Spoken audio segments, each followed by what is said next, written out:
que ça ne se tourne pas en malédiction pour nous. Mais vous savez, tant que vous n'avez pas vu la bénédiction arriver dans vos vies et s'installer, continuez à combattre. Ne nous relâchons pas dans la prière. Ça veut dire ça. Parce que des fois, on vous dit, ça y est, tu vas avoir telle bénédiction, c'est fait. Et vous vous relâchez dans la prière. Et à ce moment-là, le diable passe, un démon passe et le vole. C'est un rapt de bénédiction. C'est réel, c'est comme ça que ça se passe.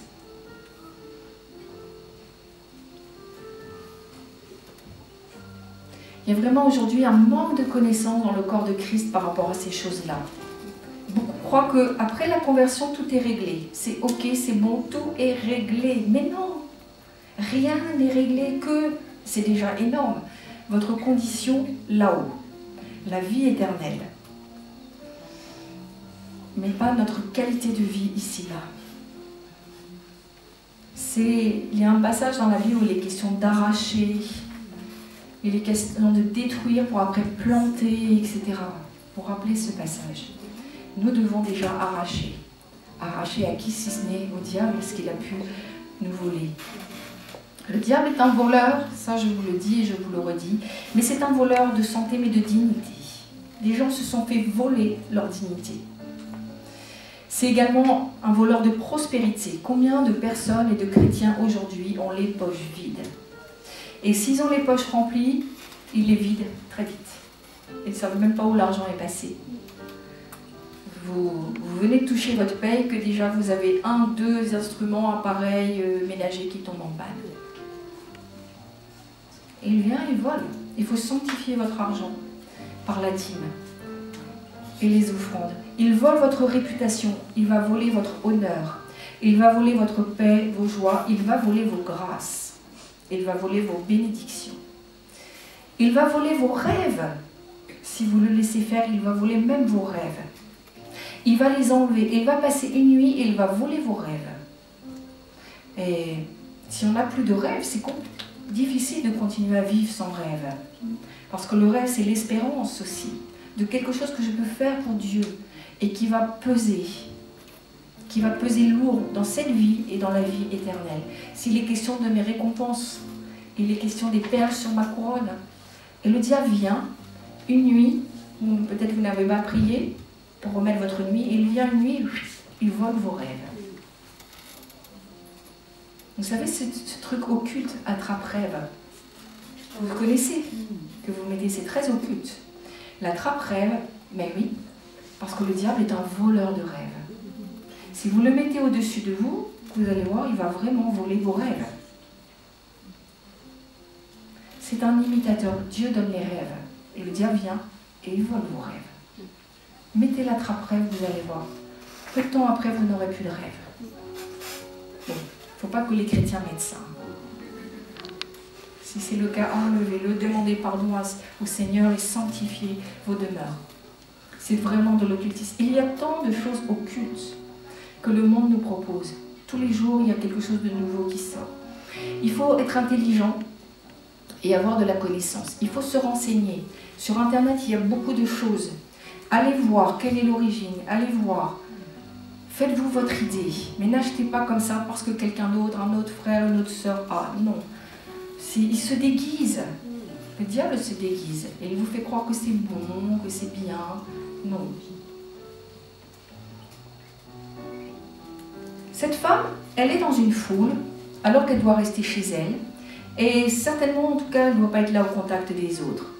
Et en venant, elle prend un risque important, je dirais, en plus du risque d'être exclue définitivement.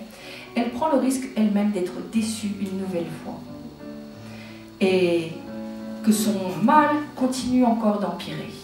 Et je crois que c'est un peu aussi, quelquefois, notre histoire. On ne sait plus, on se dit, oui, est-ce que je peux aller dans telle église, est-ce que je peux aller dans tel séminaire? Parce que c'est décourageant s'il ne se passe rien, n'est-ce pas? Et on repart, et quelque part le mal est toujours là, mais nous, notre état a empiré. Parce qu'en même temps, ça nous a découragés. On est déçus. Et ça ferme encore des nouvelles portes. On dit, je ne veux plus aller à tel endroit, je ne veux plus me fatiguer, faire du chemin, etc. Si Dieu veut me guérir, il va me guérir chez moi comme ça. Non. Je le dis souvent au téléphone quand j'ai des entretiens, non, C'est pas comme ça. Ça fait 10 ans, 20 ans que tu as des grosses problématiques, tu veux une petite prière au téléphone. J'ai dit, moi, je ne suis pas magnétiseur. Moi, je ne suis pas un marabout pour te faire une petite prière au téléphone. Appelle un magnétiseur. Moi, je ne suis pas magnétiseur. Je l'entends tellement souvent que des fois, je suis en colère. Je dis, mais tu n'as pas de respect pour Dieu. Tu n'as pas de respect pour un homme ou une femme de Dieu pour dire une petite prière 2 minutes au téléphone. Ça fait 15 ans, 20 ans que tu es dans le problème. Si ça avait dû se régler par une petite prière, ça serait déjà fait. Je dis, il faut te déplacer. Il faut te déplacer, il faut venir être enseigné, écouter la parole, sanctifier ta vie, et puis qu'un ministère puisse prier pour toi. Mais il y a du travail à faire. On doit travailler pour notre sanctification. Comment les démons ne reviendront pas? Parce que ta vie va être sanctifiée. Il n'y a pas de magie, tu vois. Les gens, ils croient une petite prière. Alors, il y a un désordre total dans leur vie, une petite prière. Et je dis, non, mais ça, c'est de la magie.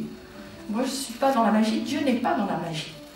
Je dis, tu as tant de choses à rectifier dans ta vie, certainement. Et peut-être même des mensonges auxquels tu as cru. Il faudra réformer. Il faudra amener la vérité là où il y a eu des mensonges. Ce n'est pas une petite prière en 2 minutes. Tu te moques de Dieu, tu n'as pas la crainte de Dieu. Vous savez, c'est grave dans cette fin des temps. Les gens, ils sont capables d'aller voir le magnétiseur et l'instant d'après, ils demandent à un pasteur presque le même genre de prière. Non, c'est grave. Il faut être sérieux et dire, Seigneur, ce problème, je le traite, je prends le temps, je me déplace, je veux sanctifier ma vie, je ne veux plus que le diable ait de place en moi. Donc il faut un temps pour l'enseignement. C'est comme, vous savez, ces religieux qui disent « Oui, mais en Christ, toutes choses sont devenues nouvelles. » Je dis « Ah, là, on est en pleine magie. » Donc, je rencontre le Seigneur. En une fragment de seconde, je ne suis plus le même. Ça me fait penser à ces films que les enfants regardent, magiques. Non, c'est pas comme ça que ça se passe avec Dieu. Toutes choses, effectivement, deviennent nouvelles parce que moi, tout va changer. Mes raisonnements vont changer. J'étais incrédule et maintenant j'ai la foi. Le Saint-Esprit va m'aider aussi à changer dans mes raisonnements, ma façon d'être. Et plus je vais avoir la connaissance, plus je vais changer. Plus je vais savoir qui est Dieu, comprendre ses commandements, comprendre que tout ce que Dieu me dit de mettre en place, c'est pour mon bien à moi. Pas pour le bien de celui qui est assis à côté de moi, mais à commencer par moi. À chaque fois que Dieu me dit, là, il y a du désordre et je mets de l'ordre, j'enlève des droits à l'ennemi.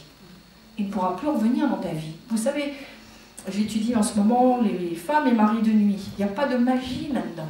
Nous savons aujourd'hui quelles sont les portes qui ont été ouvertes. Il faut les refermer, mais il faut sanctifier ta vie. Tu ne veux plus que ça recommence, sanctifie ta vie. Il y a des choses qu'il va falloir voir avec le Seigneur. Peut-être il y a effectivement toute une partie héréditaire, des pactes qui ont été faits, de l'impureté, etc. Mais je veux dire, nous-mêmes, on a notre part à faire.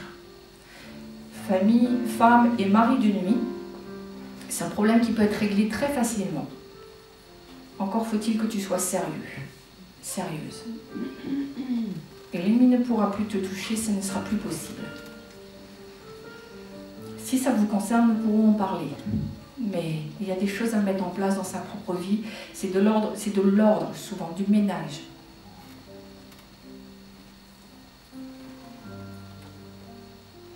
Cette femme, elle a fait taire donc toutes les voix, parce qu'elle a dû en avoir des voix, hein, entre le voix de sa conscience, le diable qui a dû lui dire « Mais qu'est-ce que tu fais? Tu es impur. Qu'est-ce que tu vas toucher quelqu'un de pur, toi qui es si impur ?» Vous connaissez cette voix qui essaie toujours de vous culpabiliser. Elle a dû lutter. Elle a dû lutter contre les voix des religieux. Elle a dû lutter. Et contre ses propres craintes, elle a dû lutter contre ses obstacles. Peut-être il y a eu son mari qui s'est mis en entrave, sûrement tu n'y vas pas, etc. Bon. Tu dois me faire à manger, n'y va pas. Elle a lutté contre ses interdits et elle s'est approchée de Jésus. Et la Bible nous dit, elle a touché le bord de son vêtement. Elle a touché le pan de son vêtement. Est-ce que le pan du vêtement de Jésus était comme un gris-gris finalement? Juste toucher le pan de son vêtement, un gris-gris, et pouf, je suis guérie. Est-ce que ce ne serait pas de la magie finalement? Non. Non. Qu'est-ce qui fait la différence? C'est qu'elle avait la foi. elle avait la foi que cet homme, c'était pas un homme normal, et qu'il avait quelque chose, une onction particulière. Elle l'a approché, elle a vu, elle a dû voir, elle a dû sentir l'onction s'il y avait sur Jésus. Et elle est venue simplement essayer, par derrière, nous dit la parole de Dieu, parce qu'elle ne voulait pas que Jésus la voie. Et elle est venue simplement toucher le pan comme ça. Et le pan du vêtement nous parle aussi des franges, puisque à l'époque, les hommes avaient des robes. Alors vous savez, je voudrais vous dire quelque chose. Quand il est question que les femmes ne doivent pas être en pantalon, comment expliquer qu'à l'époque où Paul l'a écrit, tout le monde était en robe? Jésus était en robe. Ça veut dire, ce verset-là, il est là pour nous dire qu'on ne doit pas se travestir. C'est-à-dire qu'une femme ne doit pas s'habiller comme un homme, donc porter des pantalons d'homme, une tenue d'homme, ni les femmes, enfin ni le contraire, vous voyez.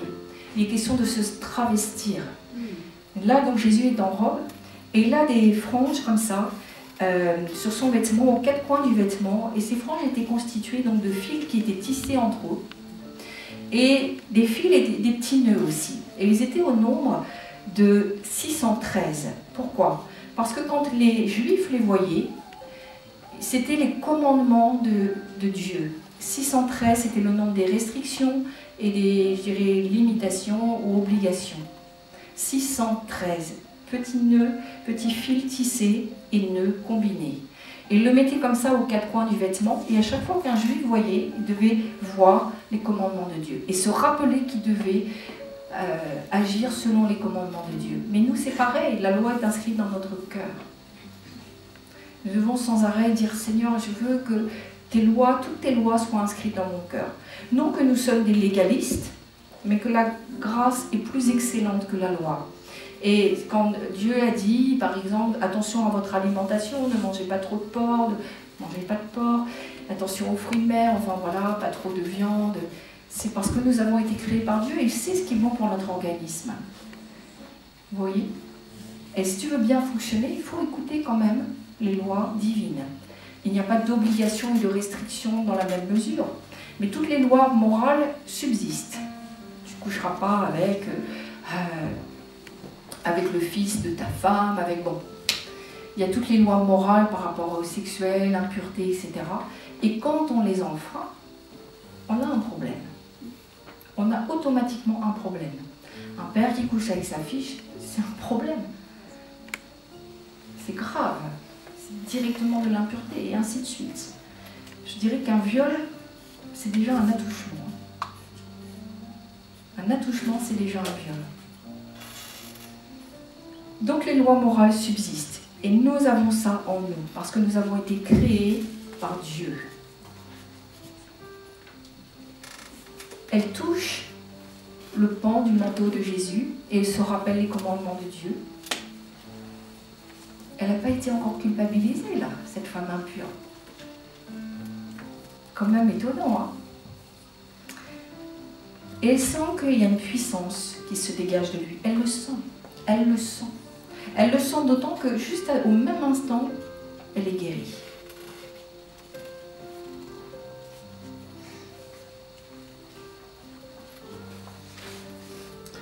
Vous savez, cette femme, elle a touché, pas n'importe qui, elle a touché la parole. Christ est dans la parole. Et elle s'est saisie des promesses de Dieu à cet instant-là. Et en se souvenant des promesses de Dieu, sa petite foi a été activée et elle a été guérie. Dieu l'a guérie. Dieu se présente comme l'Éternel qui guérit. Il faut arrêter de dire si Dieu veut me guérir, il me guérira. Dieu veut toujours guérir le peuple.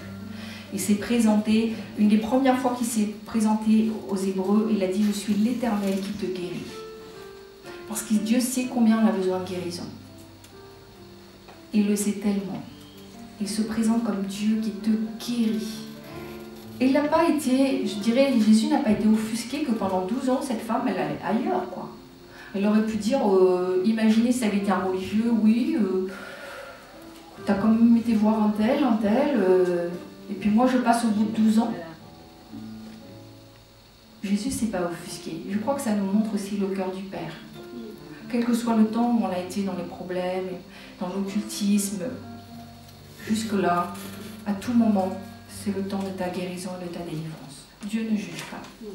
Ce qui l'a guéri, c'est la compassion de Jésus et l'amour qu'il a eu pour cette femme. C'est la puissance, bien sûr, qui a opéré, puisque Jésus a dit, il a senti qu'une force était sortie de lui. Mais peut-être dans la foule, il y avait d'autres gens qui le pressaient. D'ailleurs, c'est ce que ses disciples vont dire, mais attends, tu ne vois pas la foule, tout le monde est en train de te presser. Mais ce qui a fait la différence, c'est sa foi. La simplicité de sa foi, sa violence et sa détermination spirituelle, à vouloir et désirer que sa condition sur terre change. Elle a voulu sortir de son isolement, de son humiliation, et bien sûr obtenir la guérison physique. Et puis la Bible nous dit à un moment donné qu'elle a eu peur. Elle se dit, mais pourtant, si je croise l'amour en personne, je ne dois pas avoir peur. Jésus est amour, Dieu est amour. Elle nous dit, elle a eu peur, elle a commencé à trembler. Je crois que la rencontre a dû être si forte entre cette femme et Jésus que ses peurs ont repris le dessus. Et elle a dû vraiment être effrayée. Parce que, vous savez, on ne peut pas approcher comme ça Dieu, la sainteté de Dieu, sans ressentir une sainte crainte. C'est pour ça que je dis que les gens ne craignent plus Dieu. On ne peut pas venir à Dieu comme ça. Il faut vraiment de l'humilité. Il faut de la repentance. Quel que soit le chemin que tu as parcouru loin de Dieu, ce que Dieu te demandera pour avoir tes délivrances, c'est de te reconnaître coupable. Et ne pas remettre la faute sur quelqu'un d'autre. Dieu veut qu'on appelle le péché, péché. Il veut, voilà, j'ai tel problème. C'est un péché, je le reconnais. Mais je te demande pardon. Je me tiens dans l'humilité. Parce que je sais que tu es Dieu. Elle a approché quelqu'un de pur en la personne de Jésus. Nous nous approchons dans la prière. Nous pouvons toucher aujourd'hui le vêtement de Jésus. C'est dans la prière que nous le faisons. On ne peut pas s'approcher comme ça de Dieu, le Père, n'importe comment. Et il va nous falloir parler le même langage que Dieu aussi. Et si Dieu dit que tu pêches, il faut reconnaître que je pêche. Ne minimise pas le péché, c'est toujours un péché. Il y a des péchés plus grands que les autres. Oui, là, je vous assure qu'il y a des péchés plus grands que les autres. Il y a des péchés qui amènent directement une malédiction sur ta vie et la vie des descendants. Simplement dire Seigneur, parce que c'est la condition pour avoir la délivrance. Vraiment, se tenir dans l'humilité. Dire Seigneur, j'examine ma vie, je rentre en moi-même et je réalise que oui, il y a tel domaine, ça ne va pas. Tel domaine, j'ai des addictions, j'ai des dérèglements. Dieu ne juge pas. Ce n'est pas un problème pour Dieu. Le problème, il est pour toi. Manque d'humilité, pas de délivrance. Manque de pardon, blocage pour la délivrance. Il va te falloir pardonner et arrêter de dire que c'était la faute des autres. Non. On a toujours notre part de responsabilité. Et même si les choses sont arrivées quand j'étais si jeune, à un moment donné, il faut quand même lâcher le pardon. Les obstacles à la délivrance, c'est le non-pardon, l'orgueil et le fait de ne pas reconnaître aussi ses torts. Voilà, j'ai eu tort. Et le fait aussi de renoncer au problème. Parce que si vous voulez votre délivrance et que derrière vous retournez à ce que vous avez vomi, ça ne va pas. Non. À un moment donné, il faut se dire, voilà, Seigneur, je prends l'engagement devant toi, je renonce à telle et telle chose que tu dis ne pas être bonne pour moi. Dieu est celui qui te pardonne. Si tu te tiens dans l'humilité, Dieu te pardonne. Cette femme, sa vie n'a plus été la même. Sa vie, une nouvelle vie s'est ouverte devant elle. Peut-être ça a mis quelques minutes, imaginez, mais une vie de guérison. Une vie où il lui dit, ma fille, ta foi t'a sauvée. Une vie avec le salut en prime. Elle a tout eu, cette femme. Le salut, la paix qui découle du salut, et sois guérie de ton mal, parce qu'il y a eu la guérison physique, mais elle avait sûrement besoin de plus. Elle avait besoin de délivrance, elle avait besoin de guérison intérieure. Et cela nous parle de la guérison intérieure. Parfois, nous venons à Jésus toucher le bord de son vêtement dans la prière, et nous voyons que la partie visible. Nous disons, voilà, j'ai tel problème physique. Et Dieu dit, rentre en toi-même, examine. Toucher, je peux te guérir, mais il y a un chemin de délivrance. Je vais te délivrer dans ta mentalité. Je vais te délivrer aussi dans des mensonges peut-être que tu as pu accepter, que le diable a pu te dire. Et aujourd'hui, sa autorité sur ta vie. Cette femme, elle a été rendue complète, entière, guérie, dans tous les aspects de sa vie. C'est ce que nous voulons. J'aime cette histoire de cette femme. Elle est partie de rien, cette femme. Et elle a tout obtenu. Juste de toucher le bord du vêtement de Jésus. Peut-être que nous devons faire aussi face à des situations difficiles, chacun dans notre vie. Mais les promesses de Dieu, elles sont là. Et elles sont certaines.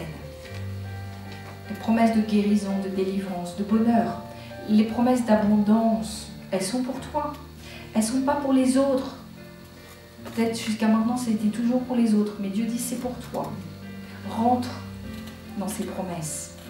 Juste un toucher, un échange va se faire dans ta vie. Je crois qu'il y a des barrières que nous devons faire tomber. Peut-être qui nous empêchent d'aller jusqu'à lui et de toucher le bord du vêtement de Jésus. Dans une telle humilité et reconnaissance de qui est Dieu, nous devons être respectueux. Attention, sanctifions nos bouches. Si vous voyez un ministère qui guérit et qui délivre, je parle de moi, mais d'autres ministères, n'allons pas les salir après. Soyons loyaux. Ça attriste le Saint-Esprit. Faisons attention à ces choses. Vous touchez directement à Dieu. Parce que Dieu nous dit, ne touchez pas à mes loins. Nous devons vraiment reconnaître la Seigneurie de Dieu dans nos vies. Si vous vous sentez insatisfait dans votre vie, cette femme, elle va se sentir vide. Vide. Vide. Parce que le sang, c'est la vie. Le sang, ça nous parle de la vie. Elle étant vidée de son sang, elle était vidée de sa propre substance, de sa propre vie. Fatiguée. Et je crois que nous ne devons pas nous lamenter sur nous-mêmes. Quel que soit ton parcours, peut-être tu es parti de très loin, peut-être que tu es descendu très très bas parce que le diable t'y a emmené. Mais tu as accepté d'y aller. Donc il ne faut pas se lamenter sur soi. Que tu as suivi le parcours de tes parents qui étaient dans l'occultisme et la sorcellerie. Peut-être qu'il y a eu des autels contre toi qui ont été élevés dans la prière et autres. Mais Dieu est au-dessus de tout ça. Dieu est au-dessus des autels. Dieu est au-dessus de tes combats. Dieu est au-dessus de ta guérison, de ta délivrance, de tes problèmes d'addiction et autres. Dieu est bien au-dessus. C'est juste toucher le bord du vêtement de Jésus et reconnaître qu'on a vraiment besoin de lui. On a besoin d'un changement intérieur. Des fois, les autres, il semble que les autres sont touchés, mais jamais moi. Rentre en toi-même et examine pourquoi. Essaye de comprendre pourquoi. Est-ce que c'est l'orgueil qui fait obstacle? Est-ce que c'est un problème d'humilité? Est-ce que tu en veux encore? Il y a encore de la haine dans ton cœur pour les autres? Auquel cas ça fait effectivement écran. Juste rentre en toi-même, examine ta vie. Parce que Dieu attend que tu touches le bord de son vêtement. Il attend qu'un échange se fasse entre lui, sa force, son onction et toi. Juste toucher le bord du vêtement, une force va venir en toi. Une force qui va te permettre de lutter contre le péché, contre tes propres combats. Dieu est bien au-dessus de tout cela. Elle n'a pas demandé la permission, cette femme, de toucher le vêtement de Jésus. Non, elle l'a fait. Elle a été déterminée. Et elle a obtenu au-delà de ce qu'elle imaginait. Et ce qui s'est passé, c'est qu'après, cette femme, elle a témoigné à cette foule qui était là. Elle a dit, voilà ce qu'il a fait. Elle s'est devenue une grande évangéliste. D'autres gens, pareil, ont été guéris. Il te faut une lumière dans ta vie. La lumière d'un témoignage. Tu t'es jamais posé la question comment tu pouvais luire? Lui avec ton témoignage de changement. Si tu es toujours malade, déprimé, tu n'as aucun témoignage. Tu ne feras envie à personne. Ils vont même se dire, je ne préfère pas devenir chrétien pour devenir comme lui ou elle. Vous voyez? Quelle lumière. Il faut demander une visitation nouvelle. Il faut demander vraiment une onction fraîche. C'est l'onction qui fait la différence, vous savez. C'est l'onction qui fait la différence dans la vie. Une onction fraîche, une visitation. Parce que quand tu parles, tu es toujours bouillant. Quand tu parles, les gens, ils voient la lumière et la clarté sur toi. Ça transpire de toi et de ta vie. Cette femme, elle a ouvert la porte pour d'autres. Je crois que c'est pour nous aussi. C'est l'histoire d'une vie. 12 ans. C'est une tranche de vie importante. 12 ans. 12 ans dans les problèmes. 12 ans dans la souffrance, la solitude, le rejet. Elle n'avait plus rien. Je crois qu'elle n'avait plus rien à voir. Ni dignité, ni rien. Rien. Et en un instant, elle a tout récupéré. Ne minimise pas ta foi et la puissance de ta foi. Elle était juste sympathisante. Je crois qu'aujourd'hui, toi, tu es plus loin que sympathisant. Mais si ta foi peut passer aujourd'hui à un autre niveau, c'est ce que Dieu veut. Il n'y a que notre foi qui puisse plaire à Dieu. Dieu a aimé la foi de cette femme. Et s'il a voulu que ce soit raconté encore dans les 3 évangiles, une histoire simple mais puissante, une grande espérance qui s'offre à toi. Tu es un homme, peut-être tu es plus qu'une femme, en tout cas à l'époque. Quel que soit ton besoin, si ta foi est là, aucune raison que personne ne bloque ta bénédiction, parce que tu vas venir arracher cela. Et il te faudra après témoigner. Il te faudra après ouvrir la porte pour les autres. Il faudra témoigner que tu as eu des délivrances, que tu as eu des guérisons, que Dieu est puissant. Il a utilisé tel ministère comme bon lui semble. Mais il ne faudra pas te taire. Non, parce que sinon, ta lumière ne va pas briller dans les ténèbres. Elle était sans avenir, elle a retrouvé un avenir. Sans espérance, elle a retrouvé une espérance. Et sa foi est passée vraiment à un autre niveau. Alléluia. Alléluia pour cette femme. Une petite femme pour un grand Dieu. Vous pouvez faire des exploits. Vous savez, dans la plupart des récits de guérison, dans un tiers des cas, il est question de la guérison personnelle, de la guérison de la personne qui allait voir Jésus. Après, il était question des amis, de la famille. Et il a été aussi question, il est beaucoup question de la foi de Jésus, qui couvre toutes les autres foi. Mais quand votre foi rencontre la foi de Jésus, la foi de Dieu, alors c'est le miracle qui se produit. Le Seigneur nous dit, si vous aviez de la foi comme un grain de sénévé, vous diriez à ce sycomore, déracine-toi et plante-toi dans la mer, et il vous obéirait. Encore une fois, ce n'est pas une question de quantité, mais de qualité. C'est quoi la foi finalement? C'est un acte de confiance. C'est un acte de confiance. Quel que soit ton parcours, quelle que soit ton histoire et ta vie, ne sois jamais résigné. Non, ne te résigne pas. Ne te résigne pas d'avoir une vie médiocre. Ou alors, ne témoigne pas que tu as un grand Dieu. Une vie médiocre pour un grand Dieu, c'est pas bon. Si tu élèves Dieu, que ta vie soit clean, que ta vie soit en ordre, parce qu'il faut être un témoignage. Il y a tant de gens dans ce monde qui voudraient que vous soyez une lumière et un témoignage.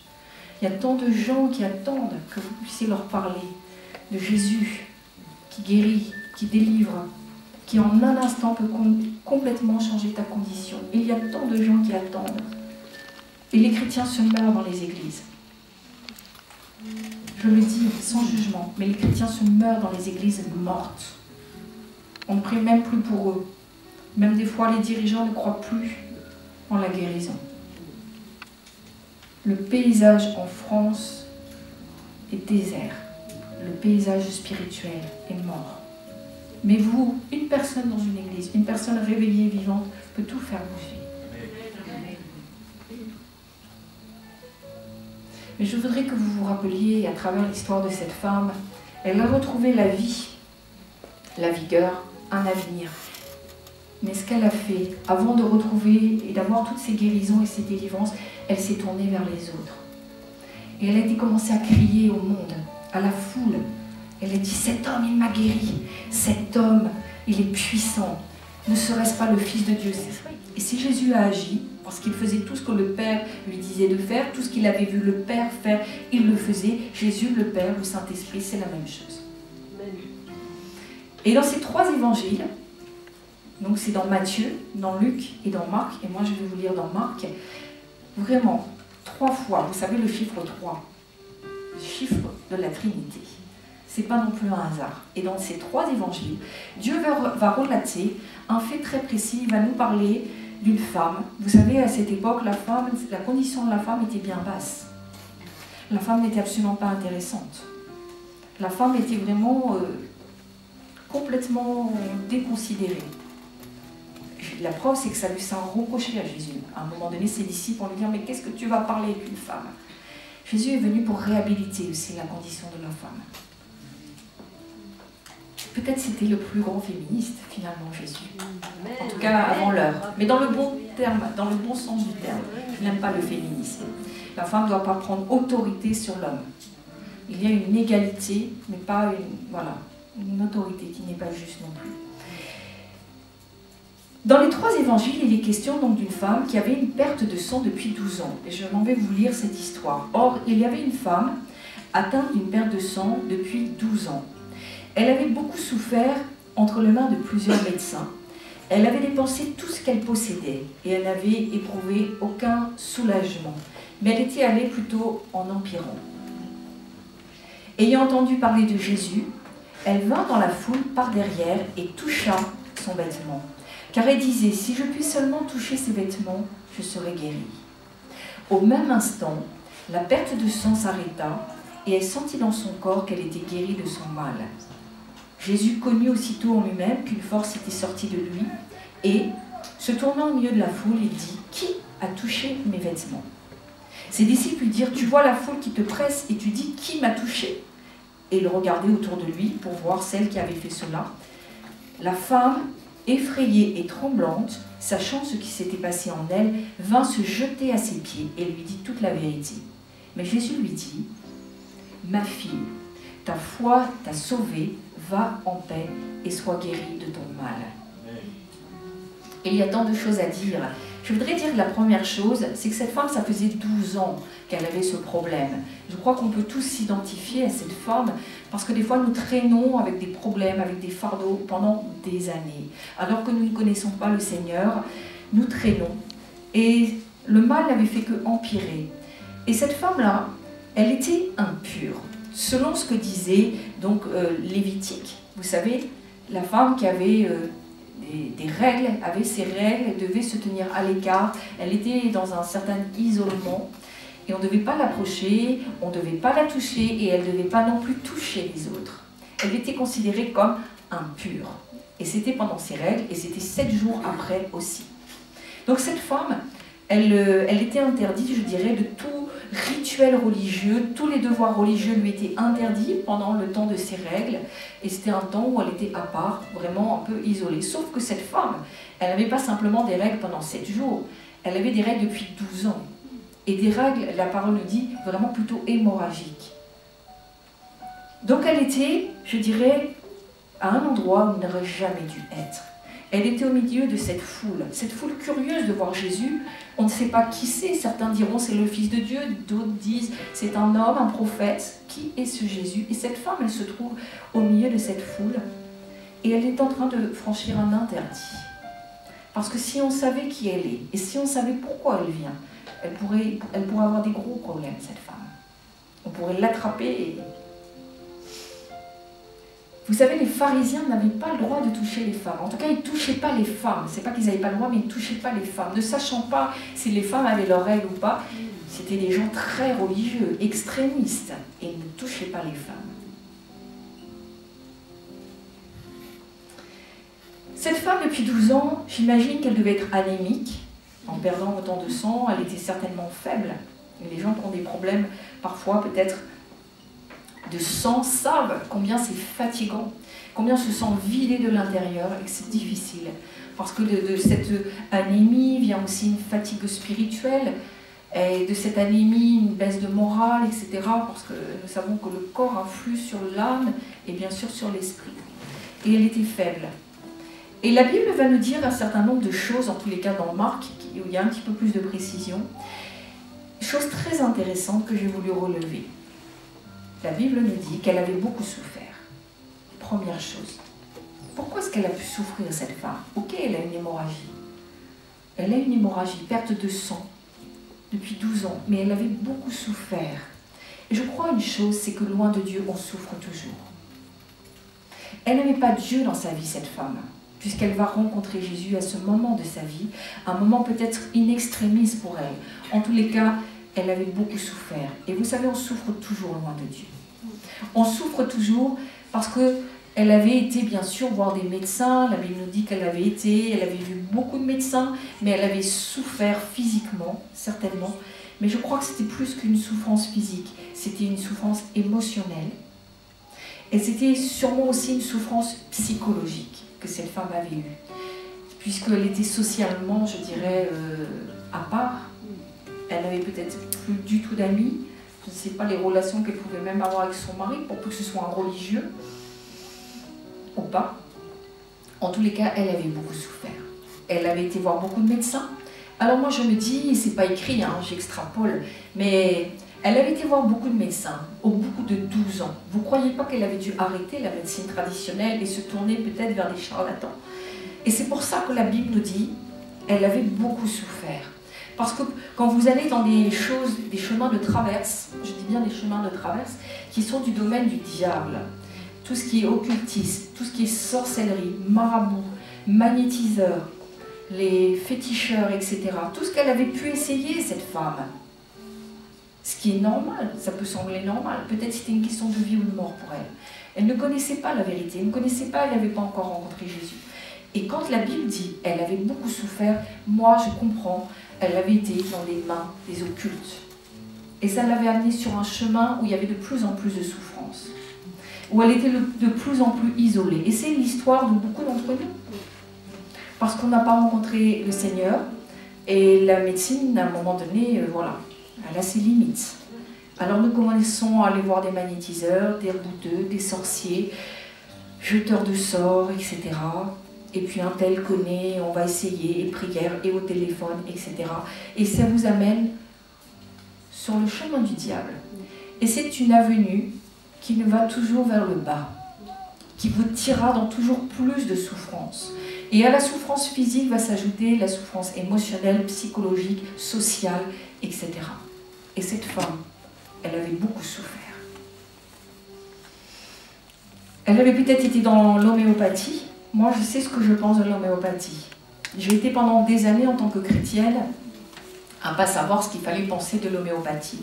Et j'ai moi-même fait les frais de l'homéopathie. J'ai vraiment, sincèrement questionné Dieu. Et Dieu m'a amené déjà à voir qui est le père de l'homéopathie. Et c'est un occulte, il ne s'en cache pas. C'est à coup de pendule que l'homéopathie a été découverte.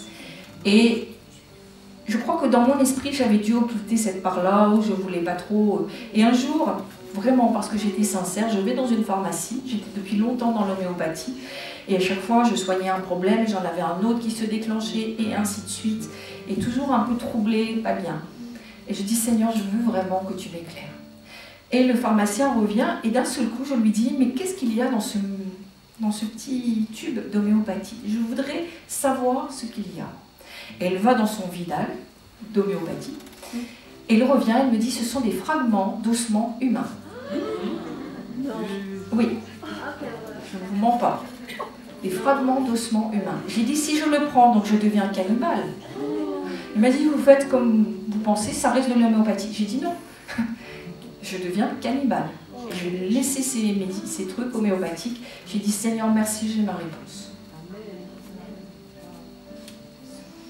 Moi, j'ai été convaincue. Je suis sortie de l'homéopathie, j'ai commencé à débarrasser ma maison. Il y avait de l'homéopathie dans tous les sens, parce que chaque tube vous soigne d'un truc et vous déclenche autre chose. Et après, j'ai commencé à aller beaucoup mieux. J'ai plus de troubles comme j'avais, de problèmes, de ci, de ça, ça a été fini. J'ai vraiment demandé pardon à Dieu, j'ai fait ma délivrance et c'est fini. Il faut être convaincu, il faut avoir un réma. Mais déjà, le fait de savoir que cet homme est là, c'est à coup d'occultisme, ça a été découvert. Et là, je crois que ça a été bon pour fragment humain. Là, c'était un réma. Voilà, moi je vous le donne. Donc, j'imagine que cette femme, l'homéopathie n'existait pas, mais il y avait d'autres choses, des gris-gris, il y avait de la sorcellerie, et qu'on vous met un truc dans les vêtements, qu'on vous fait manger des potions. Et cette femme, plus ça allait, et plus elle souffrait. Et le mal était toujours là. La Bible nous dit qu'elle était ruinée. Et moi, je reconnais les... Vous voyez, c'est en filigrane que... Mais je reconnais tout vraiment le diable derrière, tout ce qu'il a fait dans la vie de cette femme. Alors, ce sont les démons qui vous rendent malade. Dieu n'amène pas la maladie. Hein. Donc, le diable lui a donné une maladie, ça l'a emmené sur une avenue, un boulevard, vers l'occultisme. C'est souvent ce qui se passe. Et le diable est venu lui enlever tout son argent. Peut-être elle a été voir des spécialistes de spécialistes. Elle a peut-être tenté des choses qui lui ont vraiment coûté très cher. Et l'occultisme coûte cher.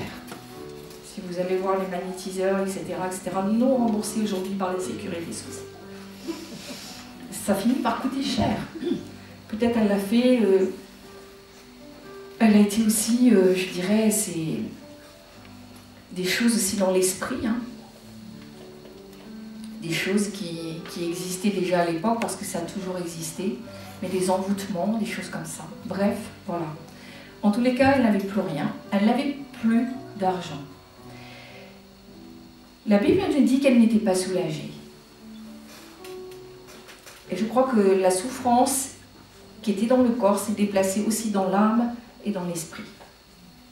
Et elle n'a fait que accumuler souffrance sur souffrance, puisqu'il est écrit que son état empirait à chaque visite. À chaque fois, son état empirait. Et je crois que tant qu'on ne connaît pas le chemin qui nous a franchis, et le seul chemin, parce que des fois on me dit, mais on peut peut-être venir par un autre chemin. Je dis, Jésus, il n'a pas dit qu'il était un chemin. Il a dit, je suis le chemin. Il a dit également qu'il était la vérité. Ça veut dire que ça exclut tous les autres chemins et ça exclut toutes les autres vérités. Et je suis la vie. Il n'y a pas d'autre vie en dehors de lui. Autant le chemin que le diable nous entraîne, là où le diable nous entraîne, c'est toujours un chemin descendant. Autant le Seigneur Jésus, quand il dit « Je suis le chemin, la vérité et la vie », il nous entraîne toujours vers un chemin ascensionnel. Je voudrais vous encourager ce matin, quel que soit ce que le diable vous a volé, si vous continuez avec le Seigneur, si vous êtes toujours sérieux avec Dieu, vous aurez toutes vos délivrances et vos guérisons. Parce que ça ne fait que monter. Le chemin que Jésus nous donne d'emprunter, c'est toujours un chemin ascensionnel. Toujours. Le diable, il passe. Il nous vole notre joie, notre paix, notre santé, notre argent, notre famille, etc. Et quand Jésus passe, il nous redonne la paix, la joie, le salut, bien sûr, l'espérance, la santé. Il faut vraiment demander la santé tant que vous n'avez pas la guérison dans tous les domaines de vos vies. Il faut continuer parce que c'est le projet de Dieu pour vous. Des fois, on me dit, mais est-ce que Dieu veut que je guérisse? C'est comme dire à un père, est-ce que tu veux que ton enfant aille bien? Ben, si vous êtes vraiment le père biologique et le papa, bien sûr, vous allez dire oui. Et le projet de Dieu pour nous, c'est ça. C'est qu'on ait toutes les guérisons et toutes les délivrances. Afin qu'on donne envie. La lumière, si elle est éteinte, comment va-t-elle briller? Si moi, je suis cabossée de partout, je suis à moitié paralysée, je témoigne de Jésus, où est la lumière? Je peux témoigner quand mon témoignage est puissant. Je dis oui, j'étais comme ça. J'avais tel problème, j'avais telle frustration, tel blocage. Et je sais qu'aujourd'hui, je les ai plus, Dieu m'a libérée. C'est puissant, c'est une lumière. Il faut avoir une lumière à montrer au monde. Il faut avoir un témoignage. Il faut chercher la guérison, être violent, jusqu'à ce qu'on l'ait et qu'on puisse témoigner. Dire, moi j'étais comme ça et aujourd'hui je n'ai pas peur de le dire, je suis devenue une nouvelle personne. Ne vous arrêtez jamais au salut uniquement. Continuez jusqu'à ce que vous ayez tout repris ce que le diable vous a arraché et volé. C'est un imposteur. On doit le dégager de sa vie. Et il n'est pas content de ce séminaire. La Bible nous dit que cette femme, elle avait entendu parler de Jésus. Elle était sympathisante en fait. Vous savez, ce n'était pas une chrétienne. Bon, c'était pas une religieuse qui allait tous les dimanches à la synagogue ou autre. Non, elle avait juste entendu parler de Jésus. Et qu'est-ce qu'elle avait pu entendre de Jésus? Elle avait pu entendre des bonnes choses et des moins bonnes choses. Mais elle s'était fait son idée. Elle était juste sympathisante. Qu'on ne me dise pas qu'il faut avoir une grande foi pour recevoir sa guérison. Juste un peu de foi va suffire. Parce que le Seigneur ne nous demande pas la quantité, mais la qualité. Un peu de foi, mêlée à la grande foi de Jésus et l'onction de Jésus, a donné le miracle. Ta petite foi est suffisante pour que tu sois guéri et délivré. La Bible nous parle de la foi comme un grain de sénévé, un grain de moutarde, si petit, mais il est planté dans une bonne terre. Et la foi va grandir. Qu'est-ce qui va faire grandir ta foi? Ton témoignage. Parce que tu es guéri, parce que tu vas mieux. Ça fait grandir le témoignage. Gaël, ton témoignage a grandi. Ta foi a grandi avec ton témoignage. Alléluia. Cette femme, elle était déterminée, je crois qu'elle avait compris beaucoup de choses. Elle avait déjà une façon de voir dans l'esprit qui était juste. Elle était vraiment une détermination quand même très étonnante. Elle a franchi beaucoup de barrières. Elle a franchi le plus grand des interdits posés par les religieux en se trouvant dans cette foule. Et elle ne s'est pas cachée derrière des excuses, comme nous pouvons en avoir. Non. Aucune excuse n'a tenu. Elle a exercé une violence spirituelle et elle a obtenu sa bénédiction. Vous savez, Matthieu 11,12 nous dit, depuis le temps de Jean-Baptiste jusqu'à aujourd'hui, jusqu'à présent, le royaume des cieux est forcé et ce sont les violents qui s'en emparent. C'est une violence spirituelle. Si tu n'es pas violent pour récupérer tout ce que le diable t'a volé, ça ne marchera pas. Tu seras sauvé, tu auras la vie éternelle, mais sur la qualité de ta vie sur terre sera médiocre. Elle peut être nulle, médiocre, assez bonne ou très bonne, ça dépend de toi. Ou excellente. Ça dépend de toi et de ta détermination. Chaque bénédiction, vous savez que chaque bénédiction, il faut se battre pour l'avoir. Vous croyez que vous allez recevoir comme ça des bénédictions? Je sais que vous avez dû pour certains vous battre pour venir ici, que ça n'a pas été facile. Parce que le diable n'est pas content de la délivrance. Tu as été sauvé, certes, mais maintenant il voudrait te neutraliser dans une vie très très médiocre, où tu n'as aucune lumière qui sort de toi, tu n'as aucun témoignage. Tu puisses convertir personne. Ça, c'est son projet. Mais ce n'est pas notre projet. Nous connaissons notre adversaire. Et nous connaissons ce qu'il veut pour nous. Nous devons nous battre. La moindre bénédiction, si vous saviez le nombre de démons qui essayent que la bénédiction ne vienne pas, ils vont provoquer des choses, des intrigues, etc. dans vos vies. Essayer de vous déstabiliser. Et nous devons vraiment être des warriors, des combattants. Plus vous êtes combattant, plus vous allez voir que les bénédictions, vous allez pouvoir les recevoir. Il faut se battre. Des fois, il semble que Dieu me guérit, me bénit avec un travail. Et le travail, vous vous relâchez dans la prière et au dernier moment, le travail vous échappe. Parce qu'il s'est vraiment prié sans cesse, jusqu'au bout, tant que vous n'avez pas vu la bénédiction dans vos mains. Et on continue de prier pour remercier Dieu. Parce que j'ai un grand Dieu. Et je vais faire ma délivrance. Et je ferai la délivrance de ma famille.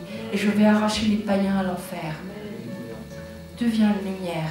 Parce que c'est cela. La délivrance, elle est pour toi. Bien sûr, c'est ce que Jésus a fait à la croix. Il a dépouillé les principautés, les dominations. Il a tout dépouillé. Elle est acquise, ta délivrance. Peut-être ça a traîné pour X et X raisons.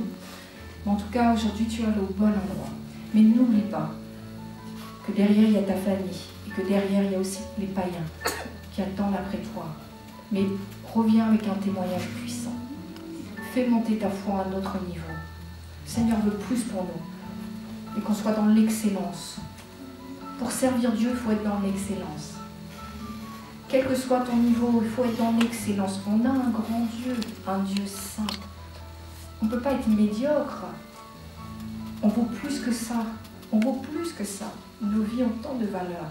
Et même si ta vie a mal démarré, la parole de Dieu nous dit que mieux vaut la fin que le début, que le commencement. Si ça a démarré comme cette femme, c'est pas un problème. Dieu peut racheter le temps. Quelles que soient tes problématiques, quel que soit ce que tu as vécu et ce qu'on t'a fait vivre, tu peux racheter le temps. Et aujourd'hui, c'est le jour où tu peux toucher le bord et le pan du vêtement de Jésus. Tout devient nouveau. Parce qu'une force va venir en toi. Mais derrière, ça t'appartient. L'avenir est à toi. Mais n'en fais pas n'importe quoi. Rachète le temps. Rachète le temps. Alléluia.